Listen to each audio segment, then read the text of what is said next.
menurut saya dia adalah Steve Jobs di dunia aplikasi. Dan ini orang memang nggak mau tampil di luar, dia maunya di dalam aja. Dan ada satu interview saya nonton, ini interviewnya di China, dia bilang dia punya hobi adalah bikin aplikasi. Kalau saya ada kesempatan harus bayar uang untuk ketemu dia gitu selama 4 jam, 5 jam gitu sama dia, tukar pikiran, saya mau. Kenapa?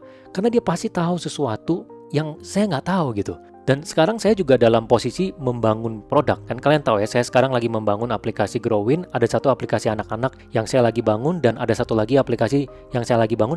Ini saya ada ketertarikan membangun produk aplikasi. Kalau saya bisa bayar untuk dapat informasi bagaimana teknik-teknik yang bisa dilakukan, saya mau gitu. Jadi memang informasi itu ada harganya. Memang ada harga yang kita harus bayar untuk mendapatkan informasi itu. Dan satu lagi misalnya, orang miskin itu punya mindset kalau sekolah itu scam. Ya, sekolah itu nggak ada gunanya. Ya, sebelum ini saya juga pernah cerita ya, kalau misalnya sekolah nggak ada gunanya, kenapa anak konglomerat semuanya disekolahin gitu. Kenapa mereka sekolah di sekolah yang terbaik? Kenapa? Karena di situ pengajarnya adalah pengajar yang hebat. Dan di situ bukan sekedar profesor, mereka juga mengundang praktisi dari lapangan, dari pendiri dari venture capital X gitu, datang ke Harvard Business School misalnya, terus ngajarin di sana. Ya Harvard kan harganya 1 miliar per tahun. Kenapa mereka bayar di sana? Ya karena ilmunya di situ berharga. Dan kalaupun mereka nggak jalanin bisnis, mereka mau berkarir, itu juga membuka sangat banyak sekali peluang ke depannya. Perusahaan-perusahaan yang top, itu mereka nyaringnya yang pertama dari universitas dulu. Walaupun memang tidak selalu ya, tadi saya juga bilang nggak selalu, tapi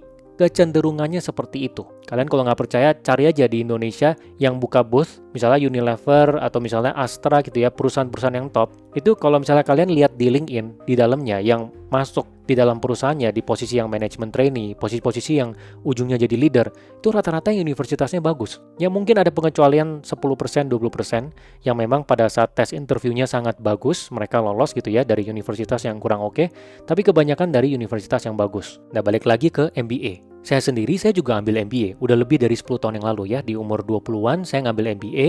Itu programnya saya adalah Tsinghua dan MIT Sloan, jadi gabungan. MBA programnya 2 tahun dan belajar tentang bisnis. Kenapa saya ambil? Ya karena ilmunya, karena juga ada networknya di sana. Alumni networknya juga berharga. Jadi ini salah satu pemikiran yang menurut saya orang miskin harus tahu ya, pendidikan itu penting. Ya kenapa banyak orang yang nge-push anaknya untuk pendidikan tinggi? Ya karena itu memang penting. Ada ilmunya di sana. Dan kenapa ada universitas yang bisa mahal? Ya yang terbaik itu benar-benar mahal per tahunnya. Ya karena di situ ilmunya juga ilmu penting. Walaupun mungkin dari 100% yang didengar, yang kepake cuma 5% doang. Mungkin ada beberapa mata pelajaran misalnya venture capital, private equity doang yang berguna untuk kalian. Itu udah bisa kepake selamanya. Dan buku juga sama ya. Tadi kan saya bilang saya baca buku 3-4 per bulan. Dan ada yang DM ke saya bilang kalau